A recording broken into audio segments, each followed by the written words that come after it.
So here we are. We've stopped drinking. Now what? Well, that's just the first part. The first part is we stop drinking, but then we're confronted with the problem of, well, what am I going to do? How am I going to rebuild my life? And basically, I don't feel very confident about doing that. And so I can have feelings of inadequacy, and I can feel a lack of confidence. I've given up booze, so I'm feeling a little bit shaky, and I'm feeling a little bit unsure about what I need to do.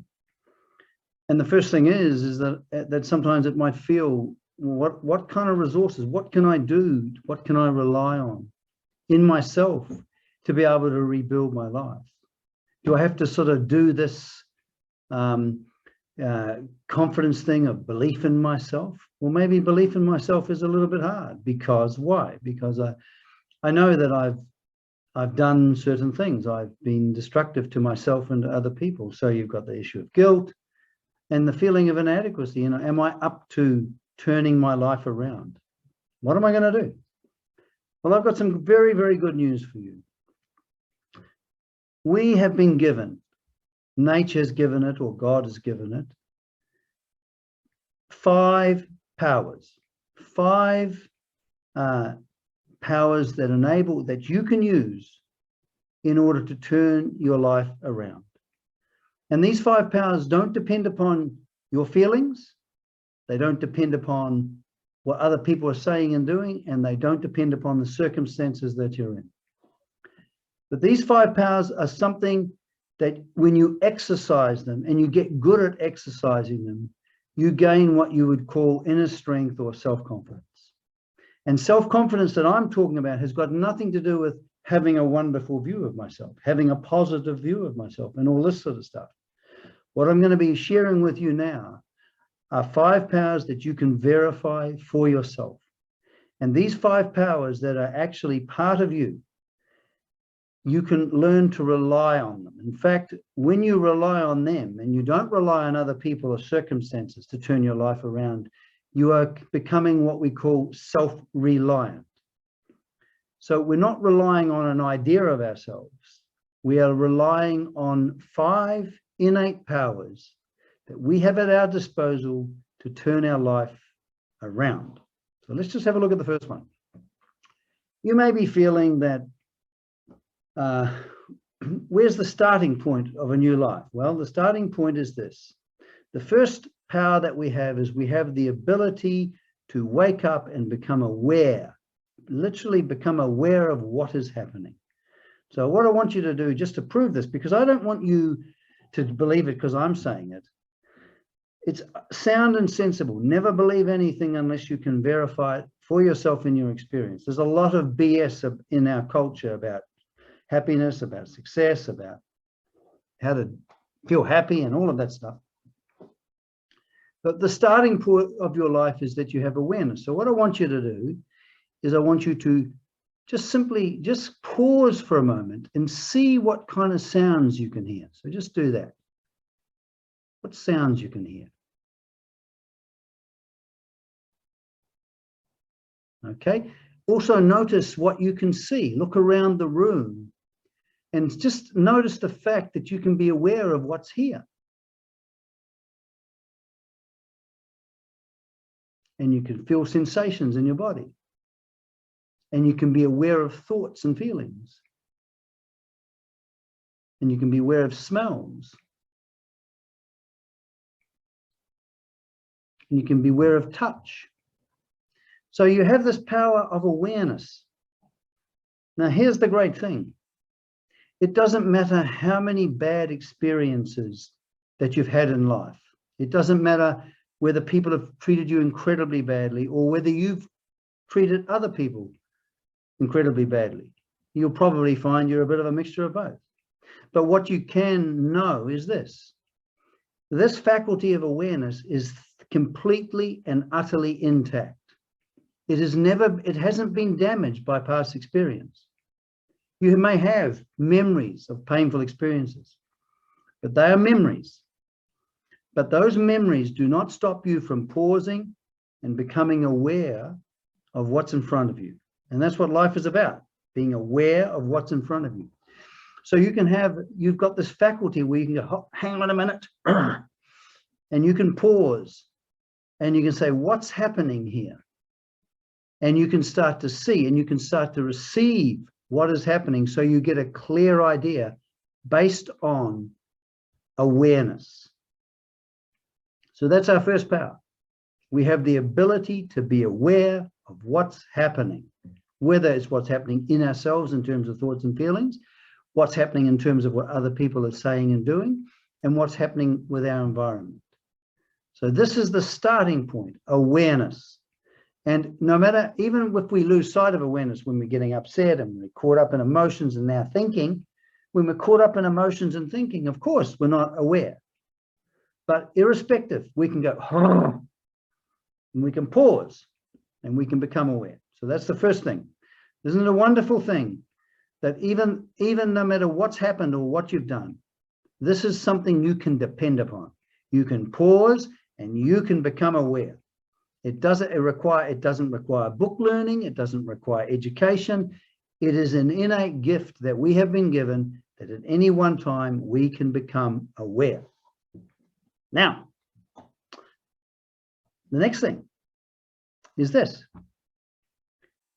Not only do we have the power of awareness, but we can actually then also, when we're looking at the situation, we can determine what would be helpful to do and what would be unhelpful to do. In other words, we have a faculty of discrimination. We can discriminate, and discriminate means to see the difference between two things. Okay, we're not talking about discrimination like racial discrimination. We're talking about a faculty to be able to distinguish between two things. So we have this capacity to determine what is true and what is false, what is constructive and what is destructive, what would be helpful and what would be unhelpful. Even if I'm feeling bad, I can still go, well, you know, I'm sitting around here, I'm feeling sort of uptight and kind of isolated and alone. What I think I'll do is I'll go for a walk. So I can actually, even if I'm feeling bad, I've got this discriminative faculty. I can actually evaluate and I can see between two things. What would be the best thing to do here? And am what I'm doing helpful or is it unhelpful? Well, moping around and maybe just watching TV, or you know, or thinking about pastimes, or thinking about being self-pitying, maybe that's not helpful. But what I can do is what would be good to do would be able to maybe go for a walk. So whenever I'm facing a situation, I have this faculty of discrimination that can show me, you know what, this situation needs this, it needs this from me. I can actually see what is true. I can see what the needful is. What do I need to do here that would make my life better? That's a fundamental question, isn't it? What would make my life better? And what would not help me make my life better? So this ability to see both sides, so that I actually now have a choice in a sense, because of this wonderful faculty. And again, no matter how bad my experiences have been, or no matter what bad actions I may have done, this faculty is intact. It's waiting here for you to exercise. It's like, just like awareness. The more you exercise it, the more you rely on it, the more aware you become. The same way when we're dealing with this faculty of discrimination, this being able to see the difference between two things, right, wrong, truthful, untruthful, wise, unwise. The more we exercise this faculty, the sharper our sense of discrimination will become. It's improved with practice. So that's the second power. So we're not looking bad, are we?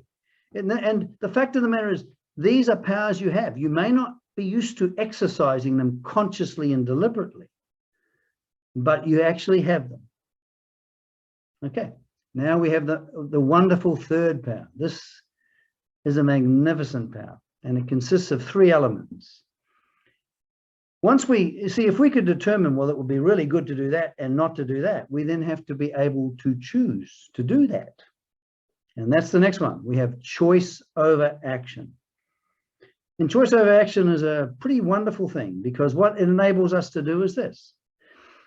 For example, the first thing is I can choose to do what I've always done. Now, when what I've always done is helpful and brings about good results, It's a very good ability to continue to do what you've always done. So you can continue to do what you've been doing. However, if what you're doing doesn't help, we need the power to not do what we've always done. So we have a choice not to do. Now, this is really very, very important, because often we can get into emotional reactions, can't we? We can get into emotional reactions, and we can get angry, or we have the impulse to say something cruel or harsh or angrily. That never works with people. It destroys the good feeling that can happen between people when we express hostility. So we may feel hostility, but we don't have to express it. So we don't want to lie. The fact of the matter, our faculty of awareness is saying, yes, I have a reaction here. I'd like to wring someone's neck. The feeling of wanting to wring someone's neck is one thing, but dramatizing that feeling and actually wringing their neck, or in this case, saying something cruel or harsh, that's not good for you. It's self-harming. So the capacity that you have in order not to do is, so we can do what we've always done. If it works, we can continue to do what we want. We've got a choice there. We've also got the choice not to do. Very, very important point. I might feel like a drink, but I don't do it.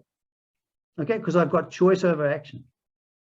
And lastly, sometimes my background, what I've done is nothing what I've been doing really has been working. So I've got to come up with something new. Now, this is the most magnificent thing, because I can be creative. I can actually come up with some new way of doing. I can actually choose to do something entirely different. I can experiment. I can do something that I haven't done before. So we have this wonderful faculty of choice over action. So it's, first of all, I can do what I've always done. I can not do, and not doing is an action. Okay, not doing is an action. For example, if if with your wife or your husband, maybe they're sick and you need to make a cup of coffee, but you watch TV instead. So you're not doing what you need to be doing. Not doing is an action. So in terms of our choices, there's always a consequence.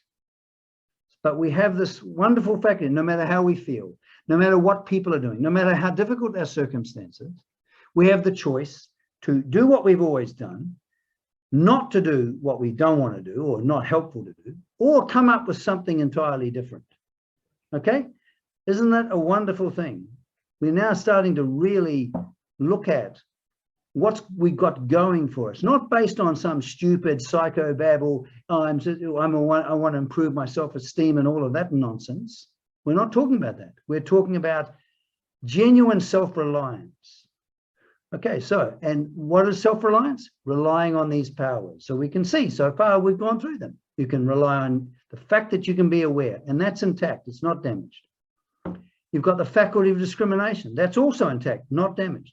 Maybe underused, of course, but not damaged. Available for use. And you have choice over action.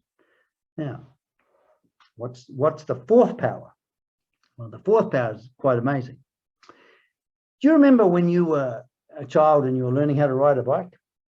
What you did was you understood what you wanted. You had in mind, yes, I want to learn how to ride the bike. So you were clear on the end, and then you practiced, you participated. But as you participated, when you first started, it was all wobbly and it was complicated and you didn't know what to do, and you fell off, you fell off. And then slowly you started to gain skills through that process. You didn't have the skill straight away. And then at one moment, suddenly you were wobbling and falling off, and then suddenly you're away. And isn't that extraordinary?